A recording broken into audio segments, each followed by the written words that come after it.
കേൾക്കുന്നവർക്കും കാണുന്നവർക്കും ഇതൊരു കൗതുകമാണ്. എന്നാൽ അനുഭവിക്കുന്നവർക്ക് യഥാർത്ഥ ബുദ്ധിമുട്ട് മനസ്സിലാവുകയുള്ളൂ. നാട്ടിലെ മുഴുവൻ ആളുകൾക്കും ഇപ്പോൾ സമാധാനമായി ജീവിച്ചുകൊണ്ടുള്ള നാട്ടിൽ വന്ന് സ്ഥലം വാങ്ങിച്ച് വീട് വെച്ചിട്ട് ഇപ്പോൾ അവിടെയുള്ള ആളുകൾക്ക് വെളിയിറങ്ങി നടക്കാൻ പറ്റാത്തൊരു സ്ഥിതിയാണ്. അങ്ങനെയാണ് ഞങ്ങൾ ഇതുമായി വീണ്ടും ഒരിക്കൽ കൂടി ഇത് പത്രസമ്മേളനം നടത്താൻ വേണ്ടി വന്നത്. മാധ്യമങ്ങൾ കോടതിയിൽ നിന്നൊരു അവധി വാങ്ങി വന്നപ്പോൾ ചെയ്യുന്നത് അവർക്കെതിരെ പ്രതികരിച്ച ആളുകളെ മുഴുവൻ പരസ്യമായി വന്ന് റോഡിൽ നമ്മൾ നിൽക്കുമ്പോൾ, ജംഗ്ഷനിൽ നിൽക്കുമ്പോൾ നമ്മുടെ കണ്ണിലും തന്നെ നോക്കി ഒരു 5-10 മിനിറ്റ് തുറിച്ച് നോക്കിക്കൊണ്ടിരിക്കുമ്പോൾ നമ്മൾ പ്രതികരിക്കണം. അപ്പോൾ പ്രതികരിച്ചാൽ ഉടൻ തന്നെ ആ പേരിലൊരു കേസെടുക്കാൻ വേണ്ടിയാണ് ഇപ്പോൾ ശ്രമിക്കുന്നത്. അപ്പോൾ അതുമാത്രമല്ല, ഇപ്പോൾ ഫോട്ടോ എടുത്തിട്ട് ഈ ജയിലിൽ നിന്നിറങ്ങുന്ന പ്രതികളെ ഇത് ഏൽപ്പിക്കുകയാണ്, ഞങ്ങളെയൊക്കെ നേരിടുന്നതിന് വേണ്ടിയിട്ട്. അപ്പം നമുക്ക് നാട്ടിൽ സമാധാനം സംരക്ഷിക്കേണ്ട ബാധ്യത നമുക്ക് നാട്ടുകാരെന്നുള്ളതിൽ നമുക്കുണ്ട്. നമ്മൾ അതിനു വേണ്ടിയിട്ടാണ് ആക്ഷൻ കൗൺസിൽ രൂപീകരിച്ചത്. നിരവധി ക്രിമിനൽ കേസുകളിലെ പ്രതിയും കാപ്പ ആക്ടിൽ ജയിലിൽ കഴിയുന്ന വ്യക്തിയുമാണ് സുജിത് കൃഷ്ണ. നിലവിൽ 2 മാസത്തെ ഇളവിൽ സ്വന്തം വീട്ടിൽ വന്നതോടെ ഏറെ കാലങ്ങൾക്ക് ശേഷം വീണ്ടും നാട്ടുകാർക്കെതിരെ ഭീഷണിയുമായി തിരിച്ചെത്തി. ഒപ്പം ഭാര്യ സിത്താര ചന്ദ്രനും കൂടെ കൂടി.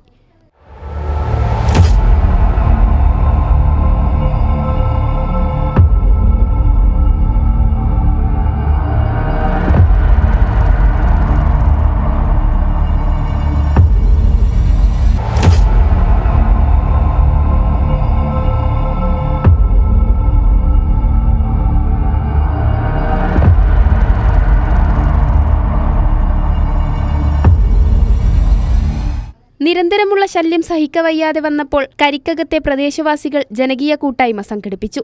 ഇരുവർക്കുമെതിരെ DGPക്കും കമ്മീഷണർക്കും പരാതി നൽകി. കാരണം നമുക്ക് നീതി പോലീസ് തരുന്നില്ല എന്ന് പറയാൻ പറ്റില്ല. കാരണം നീതി തരുന്ന പോലീസിനെതിരെ അവർ കേസ് കൊടുത്തുകൊണ്ടിരിക്കുക. കാരണം അവരുടെ സാമ്പത്തിക ഉറവിടം വെച്ചിട്ട് അവർ ഹൈക്കോടതിയിലും 4-5 ലക്ഷം വെച്ചിട്ട് അഡ്വക്കേറ്റ്സിനെ വെച്ചിട്ടാണ് ചെയ്യുന്നത്.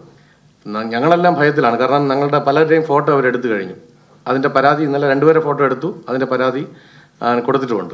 ഞങ്ങളുടെയൊക്കെ ഫോട്ടോ ഫേസ്ബുക്ക് വഴിയും എല്ലാം എടുത്തൊന്ന് നേരത്തെ കൂട്ടി പറയുകയും ചെയ്തു. എല്ലാവരുടെയും ഫോട്ടോ ഞങ്ങളുടെ കയ്യിലുണ്ടെന്ന്. അപ്പോൾ ആ ഫോട്ടോ വെച്ചിട്ട് അവർ ഞങ്ങളെ അപായപ്പെടുത്താൻ സാധ്യത ഉണ്ടെന്ന് ഞങ്ങൾക്ക് നല്ല രീതിയിൽ ഉറപ്പ് വന്നതിന് ശേഷമാണ് ഈ ഒരു പത്രസമ്മേളനം വിളിക്കുന്നത്. മരണഭീതിയില്ലാതെ സ്വന്തം നാട്ടിൽ ജീവിക്കാനുള്ള അവസരത്തിനായി അഭ്യർത്ഥിക്കുകയാണ് നാട്ടുകാർ. കൈരളി ന്യൂസ്, തിരുവനന്തപുരം.